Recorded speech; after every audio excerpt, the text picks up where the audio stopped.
एक तरफ देश के प्रधानमंत्री ये कहते हैं कि बेटी पढ़ाओ बेटी बचाओ, तो वहीं दूसरी तरफ देश के गृह मंत्री अक्सर अलग अलग प्रोग्राम में, सम्मेलनों में ये बात कहते हुए नजर आते हैं कि मोदी राज में बेटियां खूब सुरक्षित हैं, उनके साथ किसी भी तरह का अब कहीं ना कहीं गलत काम नहीं होता है। लेकिन हकीकत क्या है, आज हम आपको बता रहे हैं। एक तरफ रोज बलात्कार जैसी खबरें तो आम हो गई है, लगातार देखा जा रहा है कि हिंदुस्तान के अलग अलग राज्यों में दर्जनों ऐसी खबरें सामने आती है जिसमें देखा जाता है कि 2 साल, 4 साल, 6 साल की बच्ची से लेकर के 70 साल से 80 साल की बूढ़ी महिला तक महफूज नहीं है। लेकिन सोचिए, इन तमाम मामलों के बीच में एक खबर ऐसी भी आई है जिसे सुनेंगे जब आप, तो आप सोचने पर मजबूर हो जाएंगे कि जिस हिंदुस्तान की कहानी इस तरह की बताई जाती है कि वहां पर बेटियां सबसे ज्यादा सुरक्षित है, जहां पर महिलाओं को पूजने की बात की जाती है, वहां पर क्या हो रहा है ये सुनिए। मामला त्रिपुरा का है। त्रिपुरा के कमालपुर से खबर सामने आई है, जहां एक लड़की जो कि खुद एक पीड़ित लड़की थी, एक परेशान लड़की थी, एक कहा सकता है दर दर की ठोकरें खा रही थी, जो लड़की जो इतनी परेशान थी कि वो न्यायालय के चक्कर काट रही थी। उसे ये लगा कि देश की अदालत उसे इंसाफ देगी, लेकिन उसे क्या मालूम था कि जब वो इंसाफ के मंदिर, जहां जिसे आप अदालत कहते हैं, अदालत में पहुंचेगी तो वहां के जज साहब ही उसके साथ कुछ ऐसा करेंगे जिसके बारे में उस लड़की ने कभी नहीं सोचा होगा।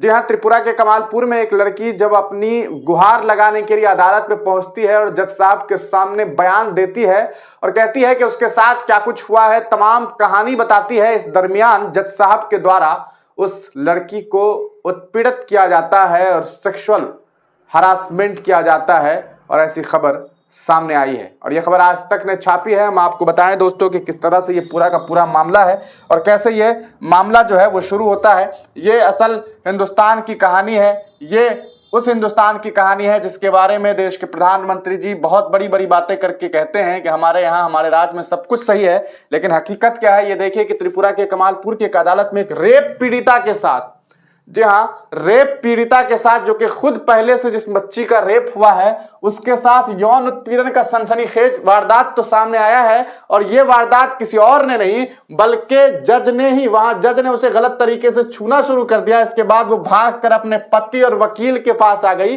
पीड़िता के शिकायत के आधार पर अब 3 सदस्य पैनल ने आरोप के ऊपर जो आरोप लगाए गए उसको लेकर के वो जांच करेंगे।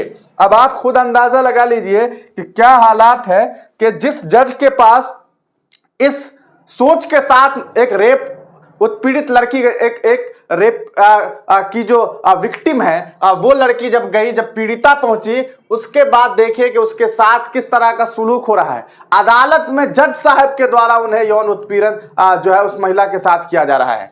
पीड़ित महिला ने आरोप लगाया है कि उसके साथ यौन उत्पीड़न की घटना 16 फरवरी की है। 16 फरवरी को यह मामला होता है। उस वक्त वो अपने साथ हुए बलात्कार के संबंध में अपना बयान दर्ज कराने के लिए प्रथम श्रेणी न्यायिक मजिस्ट्रेट कमालपुर के चैम्बर में गई थी।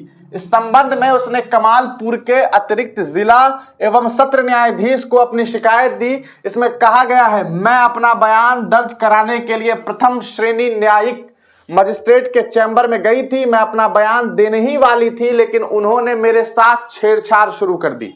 अब आप अंदाजा लगाइए कि इस देश में वो जगह जहां से लोगों को ये उम्मीद होती है कि हमें इंसाफ मिलेगी, जिनसे ये उम्मीद होती है कि वो हमें इंसाफ देंगे, वो एक रेप विक्टिम की, रेप पीड़िता के साथ किस तरह का सलूक करते हैं कि उन्हीं के साथ छेड़छाड़ करने लग जाते हैं। और ये सब कुछ हो रहा है उस देश में जहां के बारे में बड़े बड़े दावे किए जा रहे हैं, लेकिन हकीकत क्या है वो देख लीजिए। इस घटना के बाद पीड़िता चैम्बर से बाहर निकल आई, वकील के पास पहुंची, अपने पति के पास पहुंची, तमाम मामलात बताए। इसके बाद महिला और उसके वकील पति ने घटना से संबंधित अपनी शिकायत दर्ज कराई है।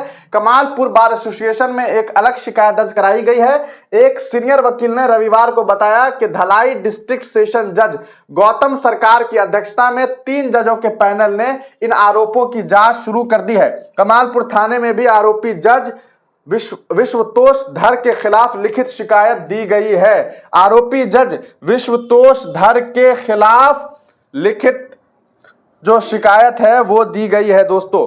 तो पीड़िता की शिकायत पर कार्रवाई करते हुए जिला और सत्र न्यायाधीश गौतम सरकार, मुख्य न्यायिक मजिस्ट्रेट सत्यजीत दास के साथ मामले की जांच के लिए आरोपी जज के चैम्बर का दौरा किया है। अधिवक्ता निकाय के सचिव शिवेंद्र दास गुप्ता ने कहा कि जिला और सत्र न्यायाधीश की अध्यक्षता वाले 3 सदस्यीय पैनल ने अदालत परिसर में कमालपुर बार एसोसिएशन के सदस्यों से भी मुलाकात की और महिला के आरोपों पर हमारा दृष्टिकोण मांगा। हमने पैनल के समक्ष अपनी बातें रख दी है। जज के खिलाफ लगाए गए आरोप पर प्रतिक्रिया देते हुए त्रिपुरा हाई कोर्ट के रजिस्ट्रार जनरल वी पांडे ने कहा है कि हमें इस मुद्दे पर अभी तक कोई आधिकारिक शिकायत नहीं मिली है।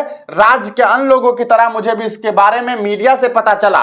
एक बार जब हमें उचित प्रारूप में शिकायत मिलेगी तो हम निश्चित रूप से उचित कार्रवाई करेंगे। इस घटना के सामने आने के बाद से ही लोगों में रोष व्याप्त है। कोर्ट में कोई भी पीड़ित न्याय के लिए जाता है, ऐसे में इस तरह की घटना का सामने आना यकीनन लोगों के भरोसे को तोड़ता है और ये बता रहा है कि किस तरह से लोगों के अंदर जो है वो एक डर का माहौल इस अदालत को लेकर के बनने वाला है। तो इस पूरे प्रकरण पर आप तमाम लोग क्या कुछ सोचते हैं, अपनी राय कमेंट सेक्शन में हमें दीजिएगा। तब तक के लिए दीजिए इजाजत, फिर मिलेंगे किसी नई वीडियो के साथ, किसी नई पेशकश के साथ। तो ये है कहानी हिंदुस्तान की, और हिंदुस्तान की कहानी क्या है ये अब आपने समझ लिया कि किस तरह से एक तरफ बेटी पढ़ाओ बेटी बचाओ की बात हो रही है, लेकिन अब तो पहले तो रक्षक भक्षक बन ही जा रहे थे, लेकिन अभी एक खबर ये सामने आई है कि अब जज साहब भी इस तरह की हरकतें करने लगे हैं जो किसी भी तरह से जो है वो बर्दाश्त के लायक नहीं है। आप तमाम लोग अपनी राय कमेंट सेक्शन में दीजिएगा। तब तक के लिए दीजिए इजाजत, फिर मिलेंगे किसी नई वीडियो के साथ, किसी नई पेशकश के साथ।